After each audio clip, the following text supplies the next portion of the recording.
L'émission qui suit a été réalisée par les membres de la communauté avec l'aide de Télé Cogeco.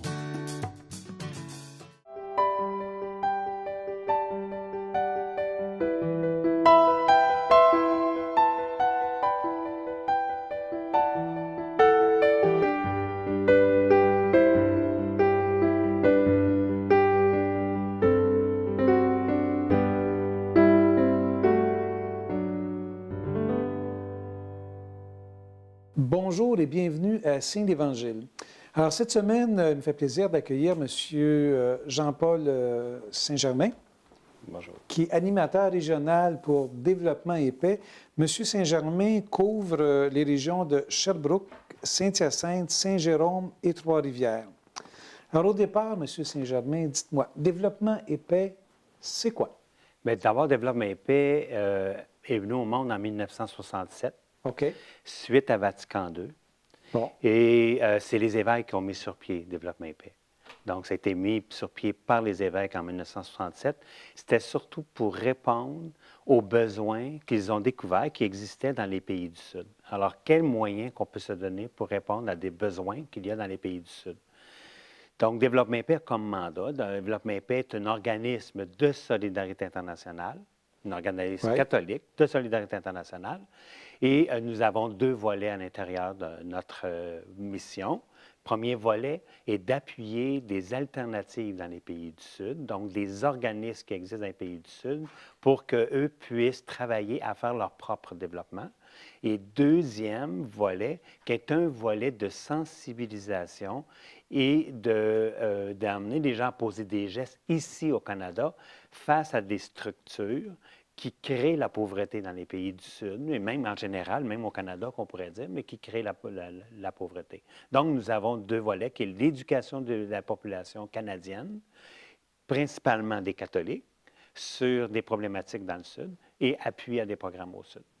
Alors, si je me résume, là, vous avez une action concrète sur le terrain, mais aussi une action de sensibilisation auprès des gens ici au Canada, et c'est un organisme catholique. C'est ça. Et ce qui est important de dire, c'est que dans les pays du Sud, nos partenaires du Sud, ce n'est pas Développement et Paix qui fait les actions. Ce sont des organismes. Nous appuyons des organismes. Alors, nous, on ne part pas d'ici, Développement et Paix, là, on s'en va au Pérou, puis dire, on s'en va. Ah, on a vu tel problème, on va aller régler le problème. C'est pas de même que ça marche. Il y a des organismes qui connaissent ces situations très bien dans les pays du Sud. Ce qu'ils ont besoin, c'est un appui. On doit travailler en partenariat avec eux. Donc, c'est des appuis financiers et aussi, on va discuter beaucoup ensemble sur les priorités dans les pays, sur quoi on doit intervenir. Mais votre appui, est-il juste financier ou il y a un appui, disons, d'expertise? Il est principalement financier parce qu'on juge que dans les pays du Sud, il y a de l'expertise. Mais il arrive quelquefois qu'il y a d'autres organismes qui, eux, vont envoyer des experts à travailler avec de nos partenaires dans le Sud. Donc, il y a ce lien-là qui se fait. Mais nous, en général, on n'envoie pas d'experts dans le Sud. Je pourrais donner un exemple dans un pays au Sud où il y a eu, à un moment donné, une catastrophe. Les gens ont appris eux-mêmes à construire des maisons, mais il y a des gens qui les ont aidés à l'intérieur du pays, avec les moyens du pays, comment construire une maison solide. Okay. Et les gens les ont appris. Alors, comme ça, il y a des gens qui ont appris dans la communauté, sont devenus des bricoleurs, sont devenus, à cause qu'ils ont appris sur le terrain comment faire. Donc, en même temps, ils se sont donné un métier. C'est une belle illustration de la parabole du pêcheur, hein? Oui. D'accord. Absolument. Donc, c'est pas tout de donner à manger, de donner le poisson, comme on dit, mais aussi de faire en sorte que les gens soient capables eux-mêmes de pêcher. Et aussi, on a des actions à mener parce que souvent, il y a des gens qui viennent prendre tout le poisson dans le lac. Alors, qu'est-ce qu'on doit faire par rapport à ça? Donc, c'est là que des fois, on doit intervenir parce qu'il y a des structures qui créent la pauvreté aussi. Donc, ces structures-là, il faut les changer. Mais votre action à ce moment-là, elle est une action politique, là? Est une action qui veut... Je vais prendre un exemple. Actuellement, on a une action qui se fait sur les compagnies minières. Nous, ce qu'on voudrait, c'est qu'au Canada, le gouvernement canadien exige qu'il y ait un ombudsman pour que l'ombudsman puisse recueillir les plaintes qui viennent des communautés des pays du Sud, parce que la majorité, plus de 60 ou même 70 des compagnies minières sont canadiennes, qui interviennent dans les pays du Sud et qui interviennent et quelquefois, ou souvent même, ont des répercussions sur les populations du Sud. Nous, ce qu'on voudrait, c'est qu'il y ait un ombudsman pour essayer de réglementer plus l'intervention des compagnies minières canadiennes lorsqu'elles interviennent dans les pays du Sud. D'accord. Mais ce genre d'intervention politique-là ne doit pas faire toujours des bons amis, là. J'imagine qu'il y a des gens qui ne doivent pas être heureux de voir qu'un organisme catholique comme ça intervient, disons, politiquement, entre guillemets. Bien, je pense que je voudrais reprendre Elder Camara qui a déjà dit quelque chose à un moment donné, puis je pourrais dire que Développement et Paix se situe un peu comme ça. Elder Camara avait dit à un moment donné, lorsque je donne à manger aux plus pauvres, on me dit que je suis un chrétien. Oh, j'aime ça. Mais lorsque je pose la question pourquoi ils sont pauvres, on me dit communiste. Alors, je crois... J'aime moins ça, disons. Alors, c'est tout ça pour dire que la charité n'est pas suffisante.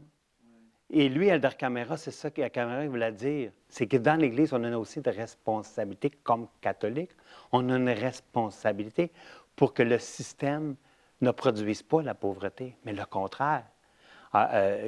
Pour qu'il y ait une distribution de la richesse, pour que tout le monde soit capable de vivre avec le minimum vital. Il y a des gens qui ne le vivent pas avec le minimum vital.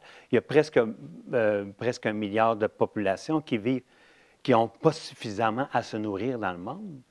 Bien, 1 milliard sur 8 milliards, c'est beaucoup de monde, ça. Parce qu'autrement, s'il n'y a pas cette action-là, ça devient un gouffre sans fond, là. Oui, absolument.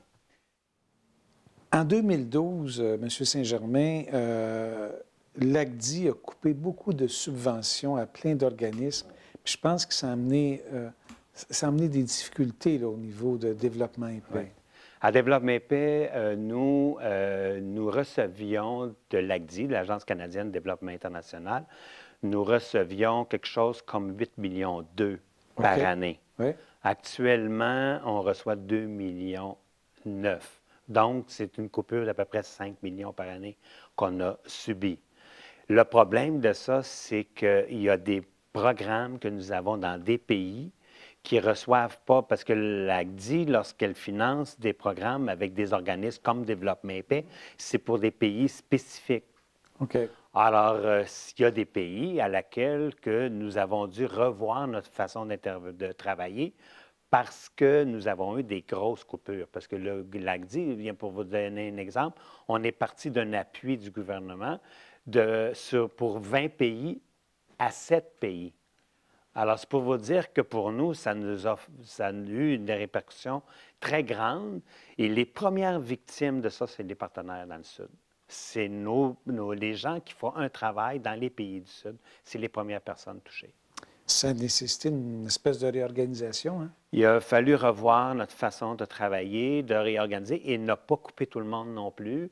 Une chance que nous avons une campagne, qui est la campagne Karim Partage, qui nous permet d'aller chercher du financement. Les catholiques sont généreux. Les catholiques financent plus ou moins autour de 9 millions par année lors de la campagne Karim Partage pour nos programmes dans le Sud. Et c'est grâce à ça qu'on peut continuer à financer nos programmes dans le Sud. Là, vous me parlez de la campagne Carême. C'est évidemment quand le Carême va arriver, il va y avoir de la promotion. Vous avez un thème. Oui. Le thème cette année, je veux vous laisser dire, rappelez-vous. Non, je ne m'en rappelle pas, mais je l'écris sur mon papier, vous savez bien. Oui. Puis, parce que je trouve ça tellement beau, c'est une seule famille humaine et de la nourriture pour tous. Donc, pourquoi une seule? Bien, d'abord, il faut comprendre que notre campagne ne se situe pas dans une campagne seule. On n'est pas tout seul dans notre campagne. C'est une campagne qui a été lancée par Caritas Internationaliste en décembre, et c'est le pape lui-même qui a lancé la campagne le 10 décembre. Et nous, on s'inscrit à l'intérieur de cette campagne-là. Et notre campagne est pour faire en sorte de regarder surtout la question de la souveraineté alimentaire, pour que les communautés puissent avoir une certaine autonomie alimentaire dans leur pays. Et là, nous, notre programme, notre campagne porte là-dessus. Et là, on essaie d'illustrer comment nos partenaires travaillent dans le Sud pour éliminer la faim et faire en sorte, comme je disais tantôt, pas loin d'1 milliard de personnes dans le monde souffrent de la faim, n'ont pas suffisamment pour se nourrir. Alors, il faut revoir le système pour que les gens puissent. Mais on a des gens qui font des choses extraordinaires sur le terrain pour ça. Alors, c'est un beau geste de solidarité que de collaborer à cette campagne-là, dont il va y avoir une promotion pendant le temps du carême. Mais en tout temps, pendant l'année, j'imagine que Développement et Paix accepte les dons. C'est en tout temps pendant l'année. Les gens peuvent aller faire un don directement sur le site Internet. Nous avons aussi régulièrement lorsqu'il y a une catastrophe dans les pays du Sud, qu'on appelle le secours d'urgence, on va recueillir des dons. Je voudrais même souligner que le diocèse de Saint-Hyacinthe, par rapport à la question des Philippines, a été très généreux. Oui, hein? Actuellement, au Canada, on a autour de 11 millions de ramassés pour les Philippines. Le diocèse de Saint-Hyacinthe a ramassé pas loin de 80 000 ce qui est beaucoup pour le diocèse de Saint-Hyacinthe. Et ça, on tient à remercier vraiment la population. Je pense que merci beaucoup pour votre appui. Mais le carême partage est pour nos programmes réguliers. OK. Des secours d'urgence, on voit ça toujours dans les journaux. On est appelé à intervenir. Mais il y a beaucoup de pauvreté dans les pays du Sud et là aussi, il faut intervenir. C'est important d'intervenir et pour ça, c'est le carême partage. Ce qui semble nous rassurer, c'est que parfois, vous savez, on a l'inquiétude que quand on donne des argents pour des pays en besoin, que ça se perd dans les différents ONG, qu'il y a des gens qui profitent de la situation. Mais je pense que Développement et Paix est reconnu pour un organisme qui gère d'une façon très, très structurée ces argents. Oui. Et ensuite de ça, nous, on s'assure que l'argent se rend bien. Et pour nous, c'est pour ça que nous passons par des organismes qui existent dans les pays du Sud. Et on a des chargés de programme qui vont régulièrement sur le terrain. Il y a des communications régulières aussi avec nos partenaires au Sud. Alors, on s'assure vraiment que l'argent se rend bien. Il y a un bon suivi. Oui. Qu'est-ce que nous, comme chrétiens, on peut faire d'autre, comme autre geste, comme autre action pour supporter? D'abord, c'est sûr, il y a la carême partage, donc c'est en faisant un don à Développement et Paix. On peut le faire par le site Internet aussi. Oui. L'autre chose qu'on peut faire, c'est être membre à Développement et Paix. On peut devenir membre à Développement et Paix. Et les gens qui ont envie de s'impliquer, qui ont envie de faire quelque chose, ils disent, moi, j'ai envie de changer quelque chose. On peut devenir membre à Développement et Paix et faire les campagnes de Développement et Paix. On a 2 campagnes par année, qui est une campagne de sensibilisation, une campagne de collecte de fonds. Les gens sont appelés à l'organiser parce que sans les membres qui font ça bénévolement, Développement et Paix ne serait pas capable de faire son travail. C'est grâce au travail de ces membres-là qu'on est capable. C'est une immense famille de bénévoles. Absolument. Il ne faut pas oublier non plus qu'il y a des collectes dans nos paroisses. Là. Oui. Des quêtes paroissiales. Et à un moment donné, il y a une quête spéciale pour Développement et Paix. Cette année, c'est le 6 avril. OK, ça s'en vient, là. Oui, le 6 avril, 5e dimanche du carême. Et il y a une dernière action que je veux rappeler à tout le monde. Vous savez, Développement et Paix recueille des timbres. On utilise moins, mais on utilise encore. Alors, si vous voulez ramasser les timbres et nous les apporter à l'évêché, ça va nous faire un grand plaisir de les acheminer à Développement et Paix, puis ça fait un petit revenu supplémentaire. Monsieur Saint-Germain, c'est déjà terminé. Ça a été un grand plaisir de vous accueillir parmi nous à Signe d'Évangile. Je vous remercie beaucoup. Alors, chers spectateurs, c'est déjà terminé. Merci de votre écoute. Merci d'être présent. Merci de propager ces informations-là qu'on vous fournit. Alors, au revoir et à la semaine prochaine.